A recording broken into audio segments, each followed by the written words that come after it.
Welcome to the Mortgage Wise radio show and video podcast, where we educate and provide expert advice on personal finance, mortgages, and real estate investing. Show me the money. As a result of what we do, our team has helped hundreds of first-time buyers, experienced buyers, and real estate investors achieve their goals of home ownership. I wonder if there's a connection there. Here are your executive producers and mortgage advisors, Randy and Veronica Chambliss.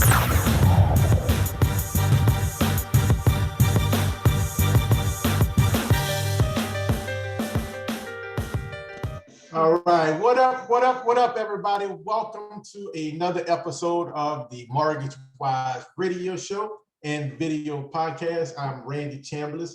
I am the executive director of Louisiana Housing Authority and also a corporate branch manager with Geneva Financial, which is a national mortgage bank. And I have to my right. I am Veronica Chambliss. I'm also a co-branch manager with Geneva Financial, and I'm also the housing director of Louisiana Housing Authority. So guys, I want to welcome everybody to episode 26. 26. Loving it. I'm loving it. So today we're going to be discussing the community development through home ownership with Mr. Fred Johnson Jr., which is the CEO of Neighborhood Development Foundation, also known as NDF. The Neighborhood Development Foundation is dedicated to wealth building through home ownership. For more than 30 years, their focus has been educating their consumers and preparing them to successfully navigate the home buying process. NDF provides Homebuyer Education, financial fitness, and landlord education. Here are NDF's core values. Community. Our focus is on educating the community to invest in wealth building through home ownership. Sustainability, providing our clients with the knowledge to make decisions that allow them to better manage assets. And integrity. NDF treats everyone as a potential homeowner with the objective of making that a reality. Awesome. So with that being said, welcome to the Mortgage Wise radio show and video podcast. Mr. Johnson, how are you today, sir? I'm fine. Thanks for asking. Awesome. So listen, I'm fired up. I'm super excited. You know, one thing I could say about you, Mr. Johnson, anytime that I needed you to give me some advice in this nonprofit world or in the advice of home ownership, you was always there. I remember, you know, we did a couple of events at NDF. You came to one of our major events, almost 4, 5, 6 years ago, maybe. And so it might have the time go by, yeah. Oh yeah, absolutely. And for me, it was like 7 or 8 years ago when I first met you. You probably don't remember, but I just started off in the industry, and you welcomed me into your facility. Awesome. Great. So with that being said, that's the nature of this business. You know, for the amount of work that needs to be done, we need as many soldiers on the ground as we could possibly get. Yes, sir. Absolutely. And so before we actually dive into the topic today, give us a little background of Mr. Fred Johnson Jr. And a little background about NDF, right? You know, you can unpack as little as much as you want, but give us some background about you, because obviously, you know, you're the CEO, you've been there a long time, you helped a tremendous amount of people in our community with home ownership and education. But also we know that through every successful story, there's always a challenge that people have to grow through. So tell us a little bit about your background, Mr. Fred. Well, I'm born and reared in New Orleans. The oldest of 6. My dad was a heroin addict. We lived in public housing. But I had a very strong-willed mom who loved us and did everything that she possibly could to make certain that we exceeded both her and my dad. And however poor we were always clean. So those are some basic elements to the foundation. And we were always brought up to respect people. You know what I mean? Good morning, good evening, yes ma'am, no ma'am. And even at a point, you had to go to church on Sunday, and if you didn't go to church, you didn't get to do nothing else. I later on, as a teenager, I began masking Indian with the Yellow Pocahontas tribe. I think at about the age of 13, and I did that for 17 years. I worked in the anti-drug program at Tambourine and Fan with Rudy Lombard and Jerome Smith for 17 years. And then I got drafted into the homeownership program. And when I came into the homeownership program, I couldn't spell mortgage. What I understood about mortgages, my approach to it was what I'd heard Malcolm X said. And Malcolm X said that land was the basis to all independence, and every war that's been fought in the annals of history has been the landlord against the landless. So when I was asked to come into this business, I did a 360. I stopped masking Indian. I stopped doing the second line parades with the bucket men group that I was with. And I zeroed in and focused in on how I could make this happen. Now, mind you, as a younger man, I would always tell my mom that I would move her out of the project. And I never knew how. I was just saying that. I mean, I didn't know anything about a mortgage payment because we were denied in the house because the rent was due, not because the mortgage was due. So at 17, I think I got a one bedroom apartment at $95 a month. And I thought I was a big man, you know what I mean? Because I had a rent, I had my own space, go when I want, come when I want, eat whatever time I want. You know, when you're living with your parents, there were rules and regulations. Don't hit you where the good Lord split you, the kitchen closed at 6. And if you know what I mean? Yeah, my kitchen closed. Yeah, okay. kitchen closed. So, but I was asked to come into this body of work, and because I was asked to come in by my dear brother, God bless him, in his great and gone beyond, that I wanted to make certain that he was not disappointed with his choice. So I buckled down and proceeded to learn all I could. And at one point, I had the occasion to sit with 2 underwriters, a woman by the name of Joanne Croak, Caucasian female, and an African-American male by the name of David Gilliard.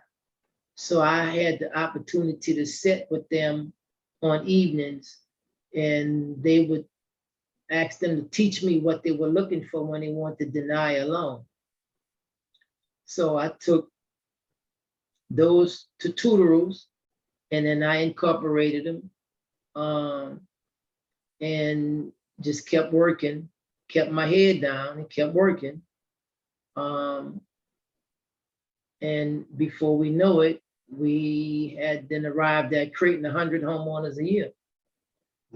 So for up until maybe Katrina, before the whole dichotomy got shifted, yeah, we were easily reaching a minimum of 75 to 100 homeowners a year with very few known foreclosures. And the approach was to let people know that we weren't hustling them. We had a single direction, and the direction was to help them if they want to help themselves. We were not running a welfare program, we were running a self-help program. And we wanted to kind of break the back on the 70-30 statistical number. 70% of the people rent, 30% of people own. So we were feverishly working at breaking the back on that. So we fledged forward, and and continued that body of work. And before I know it, 5 years went to 10 years, 10 years went to 15 years. And April passes 35 years. Wow. And Awesome. There is yet so much work that has to be done. And I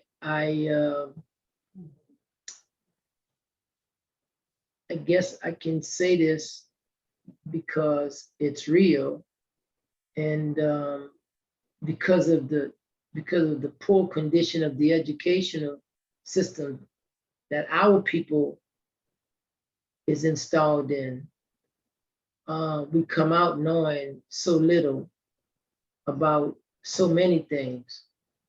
So for the services that we render, you know, this work can be going on another 100 years. Right. You know what I mean? But I've enjoyed it. I've not had a bad day. And if it wasn't something that I couldn't overcome. Mm-hmm. But it's well, for me, it's one of those things where, you know, you have to be able to pay attention to where God wants you to be. Yes, sir. And when you can focus in on that, then you understand it's not necessarily about money. And I'm not downplaying money, because money, you can't do nothing without money. Mm-hmm. But sometimes you have money, but you don't have the pleasurement of your job. Mm-hmm. Or you don't like the work you're doing. So it's not a fair and comparable thing to have money but hate what you're doing. So that's been my walk and talk. You know what I mean? With respects to encouraging people, not making anybody do anything they don't want to, but encouraging parents to say, listen, you need to build some equity so that you can pass it on to your children. Right. That's another small way of breaking the back on poverty. Right. And because the town we live in has a lot of poverty. That's right. And that leads us into our segment of the show. And that topic, if you guys are just joining and just tuning in, guys, we have Mr. Fred Johnson Jr., CEO of NDF, Neighborhood Foundation, Development Foundation. And the topic today is community development through homeownership, right? Community development through homeownership. So I had a couple of bullet points that I wrote down. I didn't want to forget, so I'm gonna share them. But we want to get your feedback on what is community development through homeownership through your experience. So number one, homeownership plays a vital role in helping to build strong, stable communities. Two, homeownership is a tool to build generational wealth, as you just mentioned. Three, research shows that many social benefits homeownership provides include increased volunteerism in the community, improved health, and less crime. Next, we have solutions to increasing New Orleans homeownership rate. Because when you're a homeowner, now you kind of tend to buy in your area, right? Instead of going out from miles and miles away. If there's a store nearby, there's a gas station nearby, beauty salon nearby, that community, we tend to be able to support that community. So very long time ago, you know, we used to have these communities where we had just that. Then all of a sudden the neighbors started to move out, and then we was almost left with a hood in some cases. Mm-hmm. And so, you know, at the end of the day, home ownership is very vital to our community. So those are some of the bullet points I wrote down, but we would love your feedback. Well, we have one more bullet point. Oh, yeah. So homeowners also tend to buy more goods and use more services in their communities. Like, for example, creating more sustainable businesses as well. Right. Mhm. Yeah. Well, I think that the way to sum that up is that, listen, homeownership is not any one thing, it's a gumbo of things. And it doesn't have any one purpose, it has a gumbo of purposes. Off the bat, it creates economics. You have to buy things, furnishings, appliances, hardy plank, pipe, sod, trees, cement, you name it. And most people want to buy in their respective area. One of the things that come with that is that, but they don't want to be gouged on the price. Mhm. You know what I mean? And they want quality service. So Right. sometimes you can't get that. And, you want to make certain that you're getting what you're paying for. Mhm. And all of it goes hand in hand. Don't ask me to come in the store and spend money with you, and you can't keep the outside of the store clean and the inside of the store clean. I don't know. That's not good. That's not good customer service to me. Keep it clean inside and out. Treat me like I'm your next meal. Good morning, sir. How you doing? Yes, ma'am. No, ma'am. Because I'm spending money, and I have a right to spend this money any way I want, but I'm not going to spend this money and be subjected to and be hamstrung by, well, I need to do business with thus and so. Well, I want to do business with thus and so, but thus and so need to know how to do business. Mhm. Got me? So, but in the home ownership arena, the data shows that in most cases, when you got a large percentage of home ownership, you have a better quality of school. Yeah. You have more, you have better art, you have better crime control. And not to say that there's not crime, but it's not the crime that we're accustomed to. In Right. most cases, it's white collar.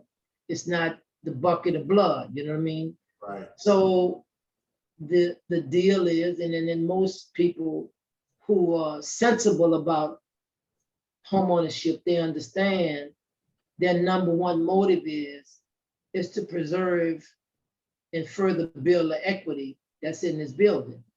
So that means they're going to sustain it, maintain it, keep it fresh, so that at any given time, if they have to refi and cash out, they have something that looks like something.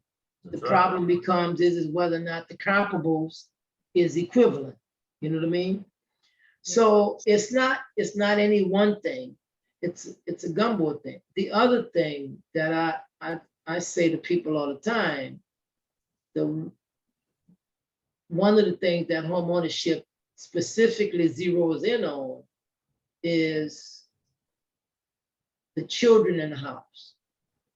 The ability to have their own bedroom, the ability to have a very clean and nourishing bathroom, where you use the bathroom in the morning, what you wash your face in, where you brush your teeth, what kitchen table you sit at, what that kitchen looks like, shapes and mold how you feel and appreciate you.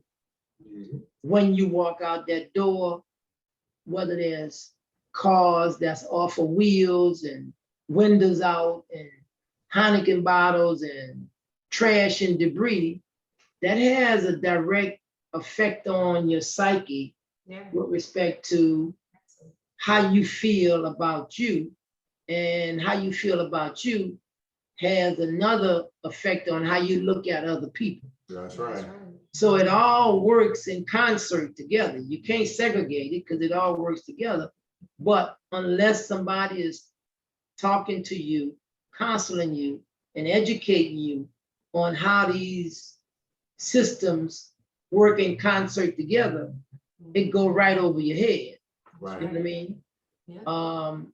So that's how I would approach all of those categories you spoke of, because they all work in concert together.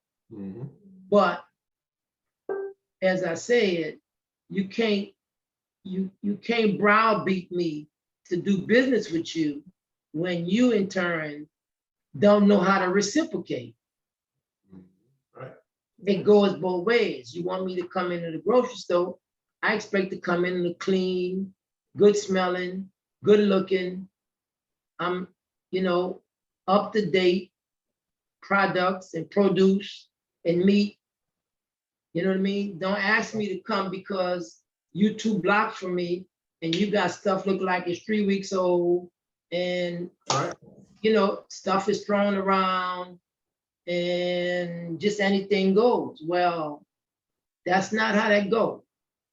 That's right. That is not how that go. And the sooner we can take heed to that, I think the more business we can do. Right. But I don't encourage people. I would tell people, listen, you work hard for your money, and you want to get what you pay for. And the minute you park your car in the parking lot, if there's trash and debris and bottles, and okay, something is up here. Right. That's not how that goes. Right? Absolutely. That means the businessman is not focused on it, or they're trying to take too much money for their profit side of the spreadsheet, hire a maintenance person to keep this place clean. That's right. Because at the end of the day, that's part of our community. And like you say, when you driving in, you're driving out, you see that, and it's part of the mental. And so I wanted to touch bases too a little bit on the importance of financial education. We know it's not taught in the schools. Oftentimes it's not taught at the kitchen table because our individuals that we're around may not have an opportunity to be in the environment to learn what an asset is and what a liability is. What is a balance sheet and income statement, right? So a lot of people don't know, hey, one of the key things in this life or being happy is, like you're saying, is one, you want to have low debts or no debts, right? 2, have their living expenses extremely low. And then have that income coming in, whatever income that's legal that you have coming in, to be more than what you actually spending in expenses. Oftentimes I see people, including myself at one point in my life, that I had more bills left over at the end of the month than I did cash, because as soon as my money came in, it was going right out the door. And so it wasn't until I got a financial education to say, okay, this can't happen, right? And so talk a little bit about the importance of the financial fitness program, that you've been teaching for so long, and why is that so important? Here's the deal to that. We all are creatures of what we're exposed to. So if you don't get it at home, you don't get it in school, you don't get it in the institutions of higher learning, you don't get it in your religious environments, it doesn't come by osmosis. Right. You follow me? So what happens is, by the time the customer base get to us, then we have to deal with them like a fine piece of wood. Yeah. And it's painted and painted and painted and painted and painted, and you just begin to take layer or after layer after layer. And the kicker to it is the delivery. Because if your delivery is wrong, you've lost that person's total attention. Mm-hmm. So you have to have the wherewithal to meet them where they're at and nurse them and nurture them out of that condition. Mm-hmm. Because that's not a condition that you're going to flip overnight. Right. And if you browbeat them, well, you need to do this, you don't need to do that. You don't need to spend this on Monday. You don't need to spend that on Tuesday. You're spending too much over there, and you don't need this. Well, I would never counsel like that. I would never advocate like that. You know, I would say make a list of what you're doing, what you're spending. You're grown adult. You know where your money go, whether you go the right way with it or the wrong way with it. But it's a decision you have to make. You know where you're spending the money at. You know what you're buying too much of. You know what you're overdoing it in. You have to be willing to have a coming to Jesus meeting with yourself. In order for me to help you, you got to want to help yourself. But I can't browbeat you over the head with this. No, people have a disdain for you telling them what they can and can't have. Right. Right. You turn them off, right? Who you think you are? You don't tell me. They get defensive. So you've lost them. And once you lost them, then not only did you lose them, but then they begin to verbalize that to other people. So now you lose other potential people. So you work with them, nurture them, and get them to a level of maturity, and then they will sell you. They will say, listen, I went over there and so and so 3 months ago, 3 months later, this way I'm at. And by the way, he's very smooth to work with. Right. Feel me? But if you try to mile them into a position, and you try to start saying, well, you know, you ought not do that, you ought not do this. No, I need you to take inventory of you. Because you're not gonna lie to you. You tell me, well, I don't do this, I don't. Listen, first of all, let's be clear, it's all your money. Now, you have a right to be broke every pay period. You do have that right. The question becomes is that what you want? I can't answer that for you. You have to answer that. You have to have a one-on-one meeting with yourself.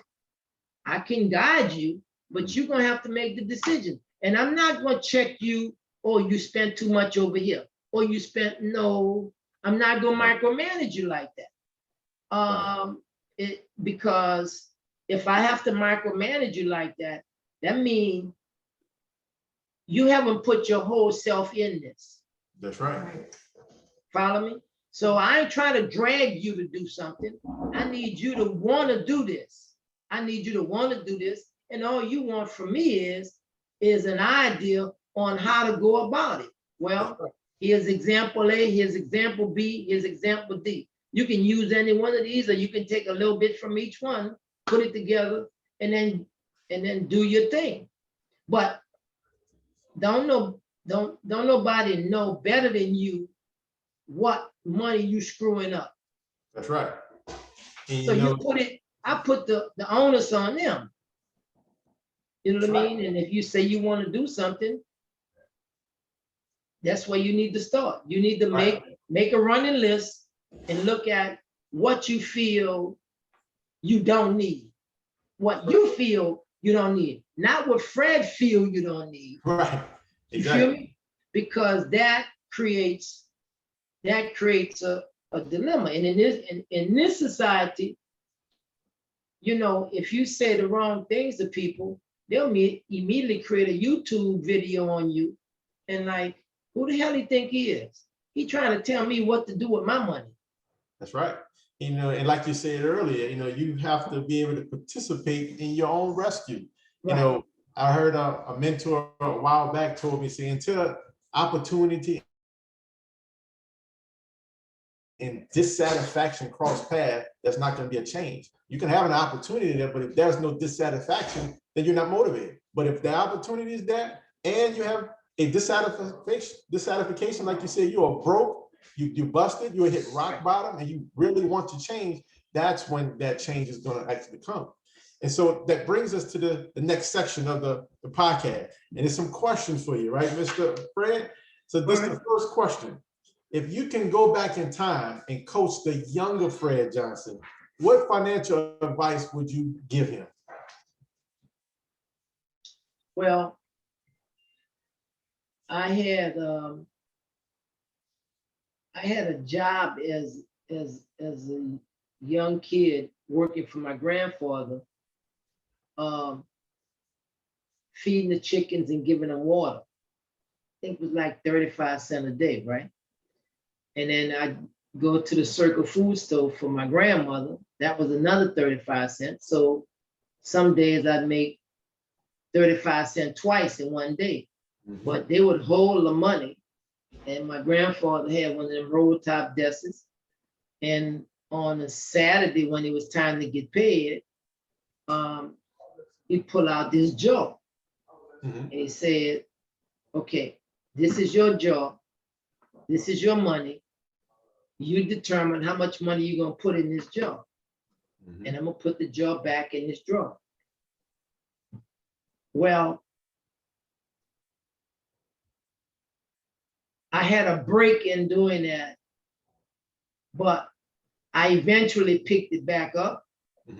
But if I knew then what I know now, I would have been much more spot on about that behavior. Right. You know what I mean? Because it's the benefits of it is just unbelievable. Yeah, absolutely. Yeah, I mean, just so now what I do is I just make sure that I do it with silver, I do it with paper money, I do it with silver, I do it with paper money, and so there's boxes and boxes and all kind of boxes of it, and you just keep letting it go. And at some point, I think when he passed, he may have had $148,000 at that desk. Right. Wow. Yeah, just unconsciously, you know what I mean? Right. Yeah. That's right. And back then, that was a lot of money. Oh yeah. I mean, it's a lot. It's a lot today. But you know, but what I mean is, back then, $1 was $1. You know right. what I mean? Absolutely. You had a real dollar. It's really straight. So that leads into the next question. So why did you decide to become an advocate for homeownership and a servant leader? Well, as I said, I worked in an anti-drug program for 17 years. And my friend and brother was always talking about homeownership. And what happens is that he ran for mayor, Rudy Lombard that is, and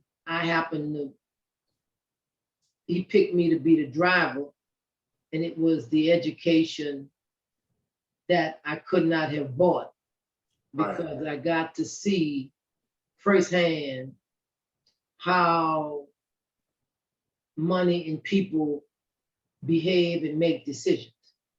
So in other words, the politicians go uptown and get the money, and they come downtown and get the vote. Right. And then all money move with a condition.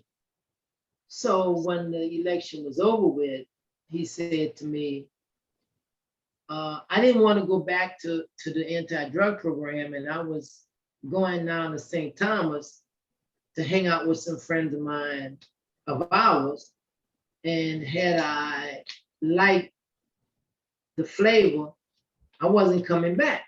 So I told him, listen, man, I'm going down to St. Thomas, and I'm gonna check it out. And he said, no, wait, I need you to help me do something. So then he asked me to work in the housing program. And that's how I got started. But my coming in the housing program is an extension of what I was doing with the children in an anti-drug program. And one of the things that I witnessed is in that program was that when we cultivate children, there's always leadership that bubbles up. But more often than not, the leadership that will bubble up would get relocated because the house they were in got sold or their parents moved to another neighborhood. Right. So we didn't have the financial wherewithal to have a transportation system that can go get them and bring them back. Right. So that meant we had to keep cultivating other kids. So when I stepped into this arena, I said, so now what I can do is I can help parents to stabilize an area in a location for their children so they don't have to keep getting moved from pillar to post for various and sundries of reasons. So, and in addition to that, the parents will also have the opportunity to build equity that will eventually get passed on to their children. Because wealth in America is built on real estate. Right. So when you string all of these things together, you know, it makes good common sense. But then you have to have the knack and the ability to deliver it to folk where you don't spook them with it. You know what I mean? That's right. And then what we tried to build here was a process that allowed us to demystify the process. So whereas we demystify the process, that then helped folk to say, well, I didn't know this was that easy. And back then, you know, real estate was $30,000, $28,000. If you bought an $80,000 house, you was way up on the hill. And the incomes, you know, incomes was $15,000. Right. And let me tell you, the folk who made $15,000, which is $12,500 a month, they had some of the better credit scores. Because what they understood was that their credit was all they had. Right. The folk who made the bigger salaries, they'd be all over the place. But the folk who made the smaller salaries, they understood this is all I had. So they paid their Macy's and Mervyn's and JCPenney's like clockwork, Sears, like clockwork. I've also had the opportunity to help people finance mortgages at 17%. Because at one point, the interest rate went to 17%. Wow. The saving grace to that was the sales prices was 35, 40, Right. 45. So, you know, it wasn't $100,000, 17% finance. It was 30, 35, 40. And people bought, not as many, but they bought. And then when the market rate dropped, they refinanced, and that made they had a sweeter deal. And I always like to preference whatever I'm saying to folk is, listen, I don't have all the answers to all the questions.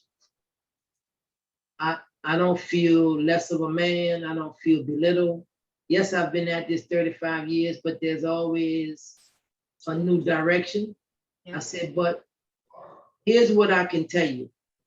For you ask me a question, and if I don't know it, I'm gonna be very honest and candid with you. That's right. But here's what I can say. For the question that you ask me that I don't know, I have a wealth of resource to go and get you a proper question. I'm not just going to give you an answer just to make you feel good and make me look good. No, first of all, I operate from the premise that you asking me a question, I really don't know how much you know about this question. Because you may know more than you lead me on and, you know, put egg on my face. So I don't play with that like that. If I know it, I know it, I'm willing to speak on it. If I don't know it, I'm willing to say, hey, listen, I don't know that, haven't heard of it, but let me check some sources and I'll come back to you. You know, and that's a sign of a wise man, because you know where to get those resources from. You can get those questions asked. So Right. we coming up to the end of the show, and so one last question for you, Mr. Johnson. Okay. Are you ready?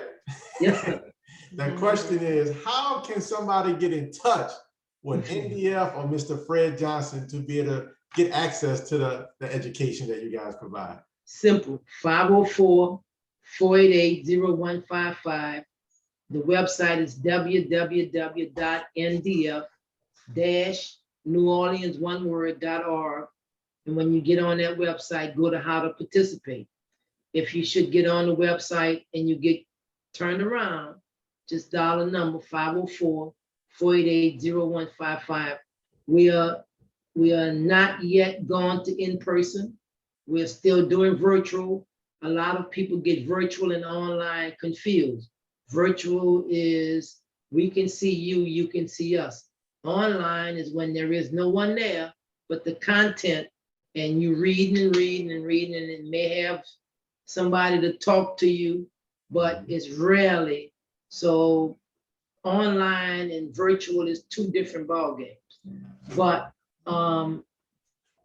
we've been doing virtual all of last year, since the beginning of the pandemic. And we are now just finished the June session. The July session starts on the 12th. We take about 25 people in. And when I left the office on Friday the 18th, June 18th, 15 of those people had already been scheduled for interview for the July 12th class. So it goes relatively quick. Homebuyer training is every month. Financial fitness is every other month. Okay. Now landlord, we had to shift gears on landlord. So when they call for landlord, we have to send them to an online platform because of the in-person. And in my training room doesn't allow me to social distance folk like that. And I've said to staff that I don't think it's my responsibility to debate and negotiate with people about masks and vaccines and temperatures. And it's also my responsibility, one, to protect my staff, and two, to protect me.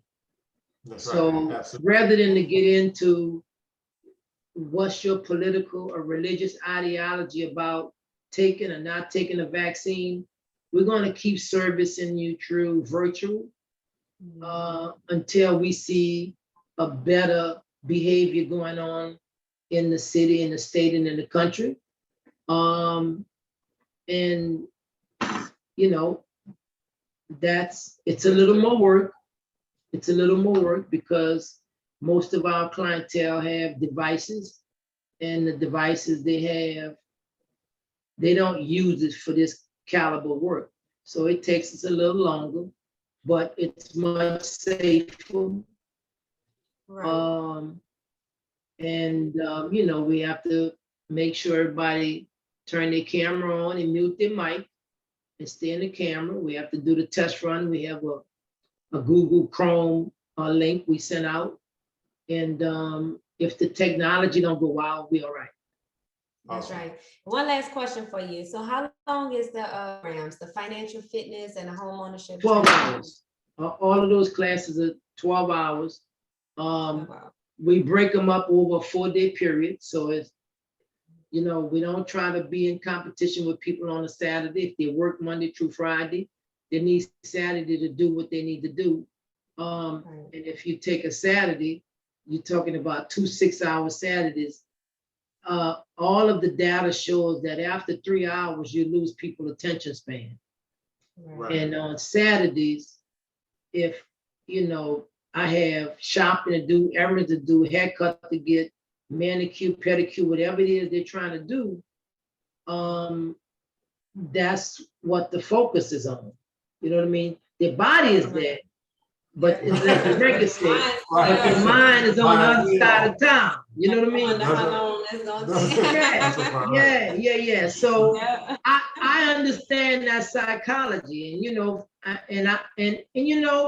sometimes you have to swap places. You know what I mean? Sometimes That's people right. be so adamant about pushing stuff, but swap places and say, okay, do I want to sit in a 6-hour class?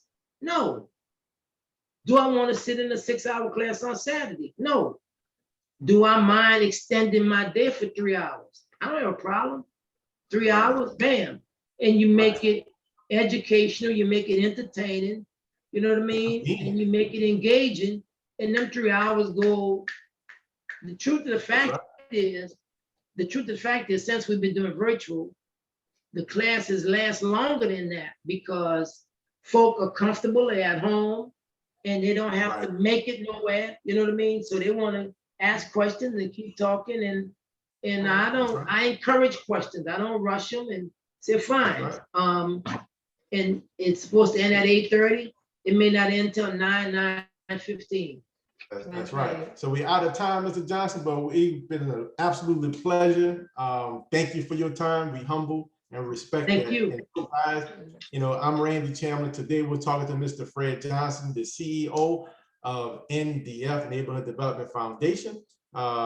If you guys want to get in touch with myself, you can find me online on social media, Facebook and Instagram at Mr. Randy Chamberlain. My direct number as well as 504-270-2783.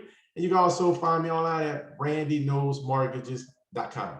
And I'm Veronica Chambliss. My direct contact number is 504-715-4388. I can also be found on social media under Veronica Chambliss and online at vknowsmortgages.com. All right, guys. So you guys enjoy the rest of your day on purpose. God bless you. That brings today's show to a close. Oh, come on! Thank you for listening to the Mortgage Wise radio show and video podcast. If you enjoyed this episode, feel free to share it with a friend and subscribe. Please follow us on YouTube, Instagram, and Facebook at the Mortgage Wise Radio Show. If you want to learn more about what we talked about today, give us a call at 504-270-2783. Or to view our podcast library, please visit our website, themortgagewiseradioshow.com. Autobots, roll out! Until next time, choose to have a great day on purchase, Mortgage Wise friends. Go home. God bless, guys. Have a great day on purpose. Talk to you.